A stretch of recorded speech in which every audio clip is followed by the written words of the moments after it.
लोकसभा चुनाव 2024 में जब बीजेपी को सिर्फ 240 सीटें मिली, बहुमत से 32 सीटें कम रह गई, तो प्रधानमंत्री नरेंद्र मोदी और अमित शाह की मंडली को बड़ा करारा झटका लगा। और इसके बाद आरएसएस बीजेपी पर, जो कि पीएम मोदी और अमित शाह की मंडली पर हमलावर हो जाती है, लगातार उन पर दबाव बनाती है। एक समय तो ऐसा भी लगने लगा था कि 75 साल की उम्र नरेंद्र मोदी की होने जा रही है, तो क्या वो प्रधानमंत्री पद से इस्तीफा देंगे, क्योंकि 75 का जो फार्मूला नरेंद्र मोदी ने ही अघोषित रूप से पार्टी में लागू किया है, उन पर ही लागू होगा। आरएसएस लगातार अप्रत्यक्ष रूप से उन पर दबाव बना रहा था, लेकिन इसके बाद हरियाणा विधानसभा चुनाव, महाराष्ट्र में विधानसभा चुनाव, दिल्ली चुनाव और फिर बिहार विधानसभा चुनाव में बम्पर जीत के बाद प्रधानमंत्री नरेंद्र मोदी और अमित शाह फिर से पूरे फॉर्म में आ चुके हैं। जो लोकसभा चुनाव में हार के बाद एक राजनीतिक दबाव बढ़ रहा था, उससे लगता है वो लोग उबर चुके हैं। ये हम आपको इसलिए बता रहे हैं क्योंकि उत्तर प्रदेश में योगी आदित्यनाथ मुख्यमंत्री है और उन्हीं की चलती वहां पर, और उत्तर प्रदेश का बीजेपी का प्रदेश का जो अध्यक्ष चुनना था, उसको लेकर के आरएसएस योगी एक तरफ थे और पीएम मोदी की मंडली एक तरफ थी। दोनों तरफ से रस्साकसी जारी थी। ये तय नहीं हो पा रहा था कि बीजेपी का उत्तर प्रदेश में अध्यक्ष किसको बनाया जाए। जिन नामों को पीएम मोदी और अमित शाह की मंडली आगे करती थी, उन नामों को आरएसएस और सीएम योगी उन नामों को ठुकरा देते थे। लेकिन जब इन विधानसभा चुनाव में लगातार पीएम मोदी और अमित शाह का सिक्का फिर से चला, वो पूरे फॉर्म में आए। आखिरकार 2 से 3 दिन पहले उत्तर प्रदेश में बीजेपी को नया प्रदेश अध्यक्ष मिल गया है। नाम है पंकज चौधरी। पंकज चौधरी के नाम को लेकर के आरएसएस भी सहमत नहीं था, सीएम योगी भी सहमत नहीं थे, लेकिन वीटो पावर चला करके पीएम मोदी और अमित शाह ने पंकज चौधरी को उत्तर प्रदेश का बीजेपी का अध्यक्ष बनवा दिया। आखिरकार पंकज चौधरी का, जो कि नए अध्यक्ष बने उत्तर प्रदेश के बीजेपी के, उनका बैकग्राउंड क्या है।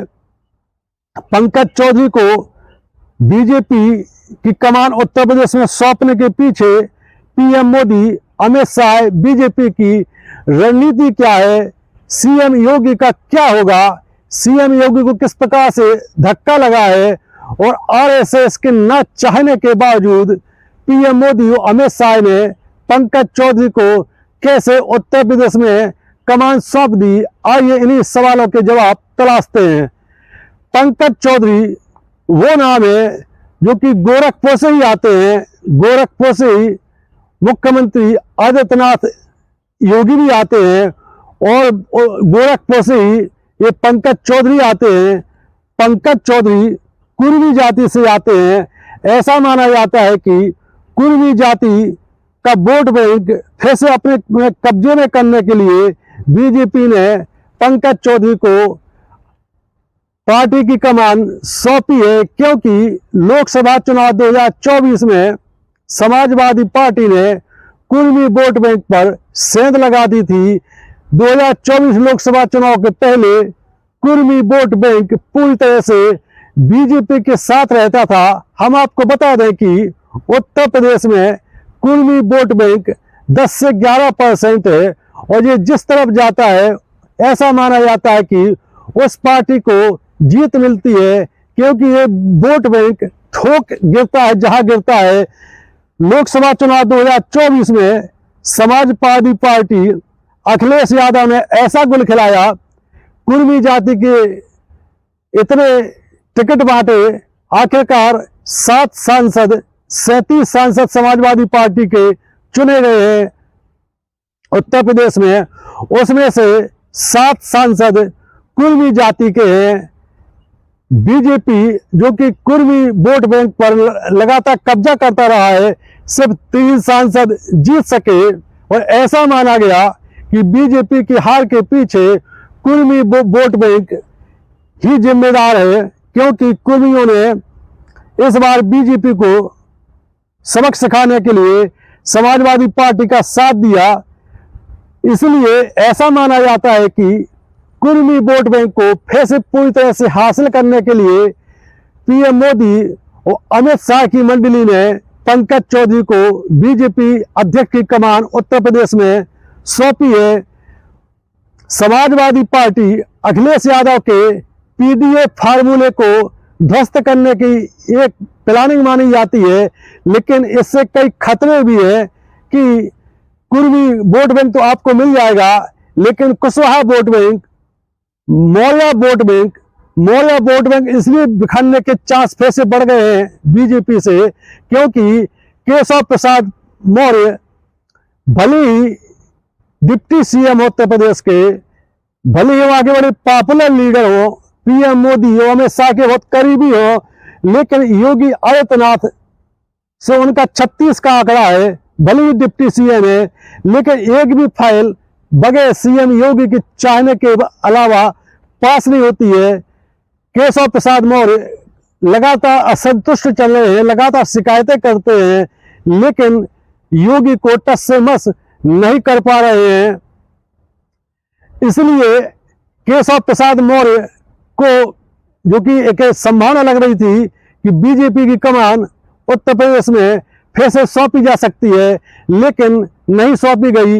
इससे मौर्या वोट बैंक और कुशवाहा वोट बैंक बीजेपी से छिटकने का डर फैल गया है। लोधी वोट बैंक को साधने के लिए भी बीजेपी ने कुछ नाम आगे बढ़ाए, लेकिन उन पर सहमति नहीं बनी। इससे एक आशंका और बढ़ गई है कि लोध वोट बैंक, जो कि 8 से 9% उत्तर प्रदेश में, वो बीजेपी का हमेशा फॉलोअर्स रहा है। कहीं ऐसा ना हो कि लोधी वोट बैंक में भी समाजवादी पार्टी पीडीए के माध्यम से सेंध लगा दे। आखिरकार पंकज चौधरी को उत्तर प्रदेश का प्रदेश अध्यक्ष क्यों चुना गया, इसके पीछे यह माना जा रहा है कि पीएम मोदी और अमित शाह योगी आदित्यनाथ को पीछे करने के चक्कर में लगातार 3 से 4 साल से लगे हुए हैं, लेकिन योगी आदित्यनाथ को आरएसएस का इतना सपोर्ट है कि उनको पद से हटा नहीं पाते हैं, टस से मस नहीं कर पाते हैं। एक प्रकार से दोनों गुटों के बीच लगातार शीत युद्ध देखा जाता है। इसलिए योगी पर हावी करने के लिए एक ऐसा नेता तलाशा गया जिसका जनाधार भी हो और जो गोरखपुर से, पूर्वोत्तर से आता हो, और पंकज चौधरी इस मामले में अमित शाह और पीएम मोदी को बिल्कुल फिट लगे। पंकज चौधरी एक समय गोरखपुर के नगर निगम के डिप्टी मेयर रहे। उसके बाद जो उनने महाराजगंज लोकसभा सीट से पहली बार चुनाव लड़ा, तो उसके बाद लगातार महाराजगंज से वो चुनाव जीत रहे हैं। 7 बार लोकसभा चुनाव जीत चुके हैं। पिछली बार भी वो केंद्र में राज्य मंत्री थे और इस बार भी वो केंद्र में वित्त राज्य मंत्री है। पंकज चौधरी को गोरखपुर और महाराजगंज के आसपास काफी लोकप्रिय माना जाता है। सबसे मिलकर के काम करते हैं वो। और जो गोरखपुर में योगी आदित्यनाथ का एक तरफा राज चलता था, उसके बीच पंकज चौधरी अपनी सीट हमेशा जीतने में कामयाब रहे, क्योंकि योगी आदित्यनाथ की गुड बुक में पंकज चौधरी कभी नहीं रहे। इसलिए ऐसा माना जाता है कि, ऐसा समीक्षकों का कहना भी है कि योगी आदित्यनाथ को सीएम पद से विदा करने के लिए अमित शाह लगातार पीछे पड़े हुए हैं, क्योंकि आरएसएस भी चाहता है कि आगे चलकर मोदी का विकल्प योगी आदित्यनाथ ही बने। लेकिन पीएम मोदी चाहते हैं कि उनके जाने के बाद, कुर्सी छोड़ने के बाद अमित शाह ही पीएम बने। लेकिन योगी आदित्यनाथ इतने ज्यादा हिंदुत्ववादी चेहरे के रूप में सामने आ चुके हैं। उनका सख्त प्रशासन और उनके किए गए काम, विशेषकर लॉ एंड ऑर्डर को लेकर के सारे माफिया खत्म कर दिए गए उत्तर प्रदेश में, इसको लेकर के जनता के बीच योगी आदित्यनाथ की छवि बहुत गजब की है।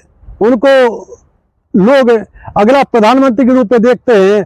हालांकि उत्तर प्रदेश में बीजेपी की जितने विधायक है उसमें से अधिकांश विधायक योगी आदित्यनाथ से नाराज रहते हैं। इसलिए ऐसा माना जा रहा है कि योगी आदित्यनाथ को पीछे करने के लिए लगातार पीएम मोदी और अमित शाह की मंडली लगातार ऐसे ऐसे फैसले लेती है उत्तर प्रदेश में, जैसे योगी के चाहने के बावजूद उत्तर प्रदेश में चीफ सेक्रेटरी और डीजीपी योगी अपने पसंद का नहीं रख पाए। इसके अलावा योगी आदित्यनाथ पर दबाव बनाने के लिए केंद्र से जो नाम भेजे गए, जिनको भेजा गया मंत्री बनाने के लिए, योगी ने उनको मंत्री बड़ी दबाव में बना तो दिया, लेकिन उनका कहने पर एक ट्रांसफर भी नहीं हो पाता है।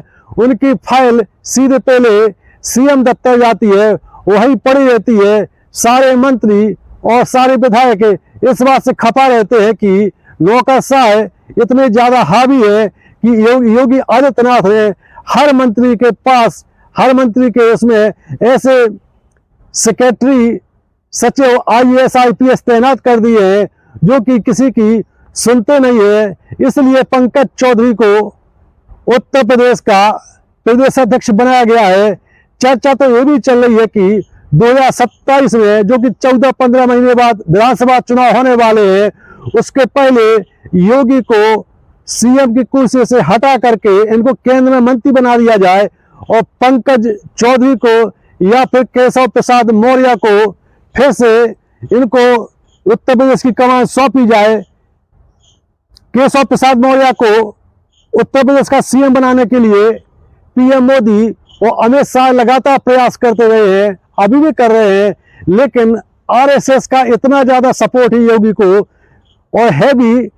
अगर योगी आदित्यनाथ उत्तर प्रदेश से हटे तो एक खतरा ये भी बढ़ जाएगा कि कहीं ऐसा ना हो कि समाजवादी पार्टी ने जिस प्रकार से पीडीए का फार्मूला बना करके 2024 के लोकसभा चुनाव में बीजेपी को हरा दिया था, कहीं ऐसा ना हो कि 2027 से पहले योगी को अगर कुर्सी से हटाते हैं तो उत्तर प्रदेश में सारी प्लानिंग धरी की धरी रह जाए।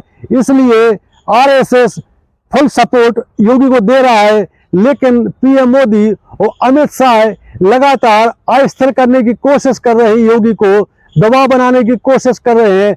यही माना जा रहा है कि इसलिए गोरखपुर से एक ऐसे वजनदार कुर्मी वोट बैंक वाले नेता को प्रदेश की कमान सौंपी जाए जो योगी को दबाव में ले सके। हम आपको बता दें कि एक इस प्रकार की बातें भी चल रही है मीडिया में कि जो पंकज चौधरी है वो 2004 में जब पहली बार लोकसभा चुनाव लड़े, उस समय उनकी नेटवर्थ यानी संपत्ति लगभग 1.5 करोड़ थी और आज 2025 में जो 2024 का हलफनामा पेश किया गया था उसमें ऐसा बताया जाता है कि उनकी संपत्ति लगभग 47 करोड़ पहुंच चुकी है। यानी 20 साल में, 19 से 20 साल में उनकी संपत्ति 30 गुना बढ़ चुकी है। ये कैसे संभव है कि 1.5 करोड़ के 47 करोड़ हो जाए 20 साल के अंदर? एक कौन सी कला है? इसको लेकर भी लगातार सवाल उठेंगे। योगी की तरफ से ये प्लानिंग भी की जा रही है कि पंकज चौधरी की जो फॉल्ट है, जो उनके द्वारा ऐसे कुछ काम किए गए होंगे, क्योंकि 30 गुना संपत्ति किसी की कैसे बढ़ सकती 20 साल में? कुछ भी हो, लेकिन 1.5 से 2 साल के अंदर जो उत्तर प्रदेश में चुनाव होने वाले हैं विधानसभा के, उसको लेकर के बीजेपी और दूसरी तरफ अखिलेश यादव और कांग्रेस मिलकर के क्या क्या रणनीति बनाती है और क्या होता है, ये बहुत देखने लायक रहेगा।